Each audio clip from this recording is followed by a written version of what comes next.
Car crazy in China. Now this is thoughtful.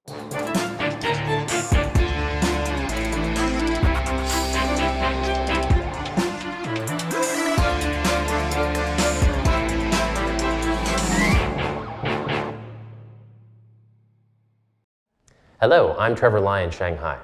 Unless you've recently been run over by a Rolls-Royce or flattened by a fast-moving Ford, you could not have missed the marketing trend. Luxury is up, while green is coming on strong, forcing perhaps a happy accident between affluent consumers and those concerned about the environment and the rising price of fuel. So what are marketers and manufacturers doing about this change in consumer demand? Joining us today is Danny Chan, General Manager of a leading Jaguar and Land Rover dealership network. So Danny, when a customer walks into your dealership, what's the first question they ask? Do we have stock on hand? And is this a common problem that you find a lot of your models, your most popular models, aren't able to keep up with the customer demand in China? Yes. You'll be amazing that our order now is, the lead time is over 1 year. Wow. And some of them not that popular will be 10 months. So it will be the first question that everybody asks, do you have stock on hand? And are these the same buyers that just a few years ago were buying the S-Classes and the 7 Series and primarily for executive use and being driven, and now they're buying these SUVs for their own driving experience? Or are they still using the drivers for even these SUV vehicles? Yes, they do. Sometimes they, of course, all our buyers, they do have 3 cars at home. This is very normal. And then there will be the additional one for his personal use during weekends or well, even for work. How do you think China is doing overall in terms of its growth rate versus your other markets, such as the US?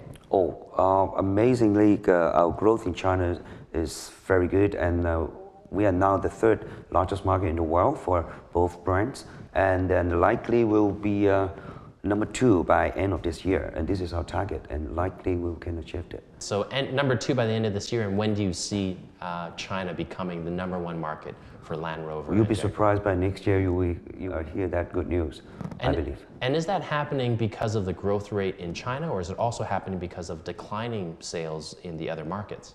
I think both are the same, especially when people are getting richer and richer and so fast in China, and they look for quality stuff. Where happens to be there to provide. Which is the ones you control and your competitors. Are those now expanding rapidly into 2nd and 3rd tier cities, or are they still staying primarily in the major 1st tier cities?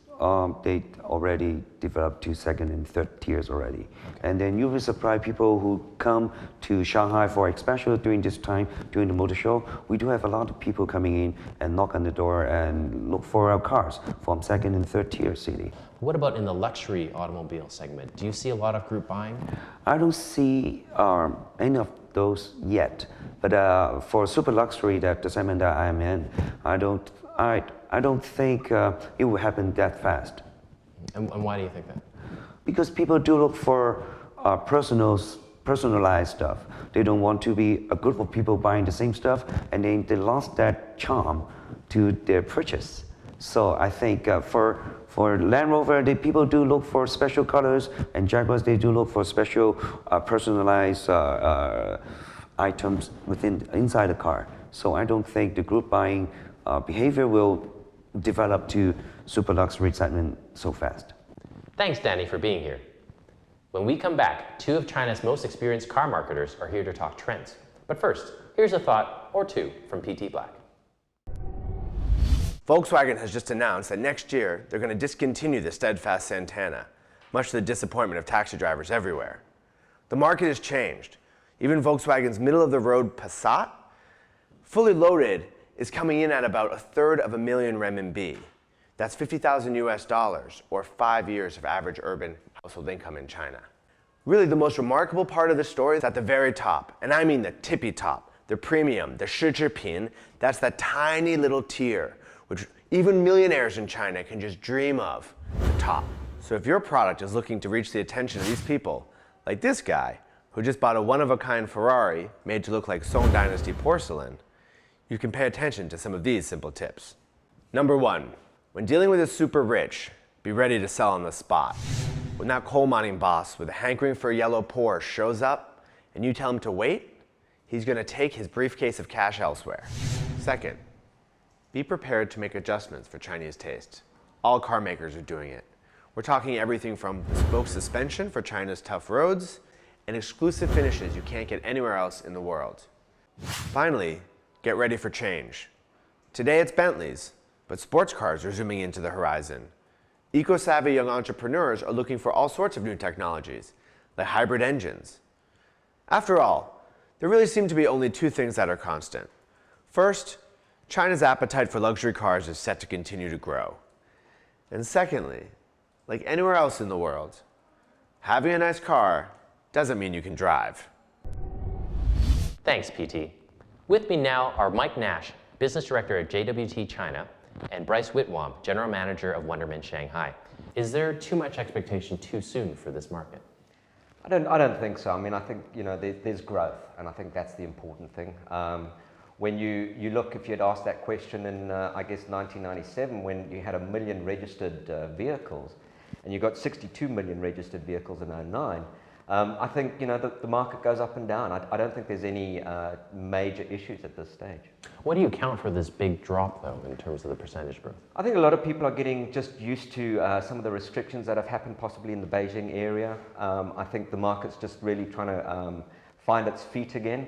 But I think it's short term. I think long term, the growth is going to be there. And people look at Beijing and Shanghai as obviously the leading markets, but do you think some of the growth that slowed down there will get picked up in terms of the slack in the other cities? Very much so. I mean, I think certainly your tier 2, your tier 3 cities, I think that's where the growth is going to come from. So, I don't think that a lot of manufacturers have really maximized the potential growth out of those areas. So I think it's really positive. And at the same time, Bryce, the government, with pulling back the subsidies, they're hurting a lot of the domestic automakers, maybe perhaps more so than the luxury segment. I think it's a short-term, it's a short-term dip, as Mike mentioned. I think that the subsidies will affect it maybe in the next 6 months to 12 months, but as we've seen with a lot of changes in government policies before, that the market tends to overcome them, become accustomed to the new policies and changes. So what you're going to find is, initially in the short term, you'll see a bit of a drop because people are becoming, they don't have the initial subsidies, but the demand for automobiles is still great. So you're going to see that picking up a lot. And speaking of planning in terms of marketing these vehicles and the new models and the concepts, previously Detroit and Paris obviously would steal the spotlight, but it seems like this year a lot of the brands are looking at Shanghai in terms of debuting new models, whether it's from Volvo or BMW. How do you guys attribute China's now growing role in the world stage in terms of marketing as well? Yeah, I mean, I think it's really interesting. I mean, the Shanghai Auto Show was just amazing. Interesting that it was 1 week before the New York Auto Show. But what I think we saw was just a myriad of new launches. The main thing again is China's an important country and it's an important market to the manufacturers, and I think they're putting their money where their mouths are and investing a lot. I think also too, it's a dynamic market. There's a lot going on, riding on the latest thing and the newest thing. People here have a very short attention span. So if you're going to launch a car successfully, you might as well do it here where you're going to get the most attention, because people will just really be interested in snapping up the latest thing. There's more early adopters in China than other markets in the world. They just really want all the latest things. So from a product launch strategy, it makes sense to put your money in this country. Right. So let's switch gears for a minute and talk about group buying. Right. Are we seeing a lot of group buying in China for vehicles? I mean, I think it's happening. I mean, I think the whole concept is quite interesting. But I think the group buying is being driven purely because it's such a cash market.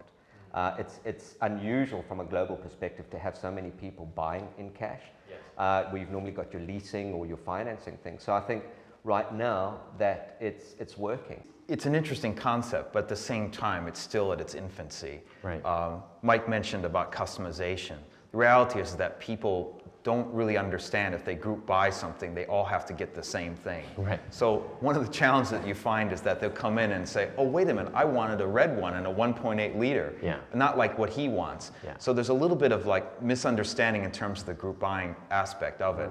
I also think too that whilst it's price driven, there are other factors that you need to take into account when you're buying a car. Yeah, sure, you might get a few percentage off on the price. Right. But what else are you getting when you go into a car brand? What's the quality of the service and on the features and all these other things that you get in when you buy a car? I mean, essentially, buying a car is like marrying into the brand and to the service and all those other things that go with it. And I think sometimes because of the need to get a good deal, people tend to jump in quickly and not really fully utilize their, the resources to be able to decide on the right car for the right purpose. When we look at the big three in China right now from a luxury standpoint, always the names that could pop up: Audi, BMW, Mercedes. And do you think their idea to bring in Kobe Bryant for the Smart brand was something that they specifically targeted, knowing obviously China and the NBA and basketball in general are a huge pairing together? Was that a very savvy move, you think, specifically for the China market? I think it's a bit of a force fit. I was wondering where the connection between Kobe and smart cars were personally, but yeah, he is a huge star here, and those giant cutouts on the booths next to the smart cars, I guess, would really attractive. Interestingly enough, I mean, the use of celebrities in China in marketing in general has been long-standing. And do you see now, though, as they extend into higher value items, as you said, such as vehicles, is there a danger that if you see the same star sort of pitching potato chips as a Mercedes, that all of a sudden the credibility factor sort of gets stretched a bit? I think that's always a danger whenever you go into some sort of celebrity type sponsorship. Is there a force fit? Do you just put a face onto a brand? It's a huge danger. I think the smart marketers will stay away from that kind of issue. Maybe other people won't. It's also about how to utilize in the best possible way. I mean, you're like, would you put Jackie Chan or Jay Chou next to your car when he's like representing insurance and potato chips, as you mentioned? There's the definite danger in that. But there's also a lot of other things that you can utilize these people. I mean, in terms of how people are interacting with the brands online, or there's music qualities. Car marketing is not really about traditional advertising anymore, about print ads and billboards and things. It's really about entertainment and exhibitions and events and things like that. You can get a lot of credibility without actually having the actual actors or celebrities represent your brands. That's a very good point. And so in terms of the digital media arena, what types of new trends or new campaigns have you guys seen that really caught your eye from the auto world? The beauty about China is that people still believe that they're buying, it's still a very brand-focused thing. And when people buy the car, they really feel a strong affinity with that car. That's why you see online a lot of owners in every city will set up their own owners clubs. They'll get together on the weekends, for barbecues and coffee and having dinners and soccer games. It's amazing how much there's a sense of community within the brands that you buy. So it's an enormous opportunity from the awareness all the way to the ownership experience. Mike, Bryce, thanks very much for joining us on Thoughtful China today, and we appreciate all your insights, and we look forward to seeing you again soon. That wraps it up for this week. Be sure to subscribe to us on Tudo and YouTube. You can also follow Thoughtful China on Weibo and Twitter. We'll see you again.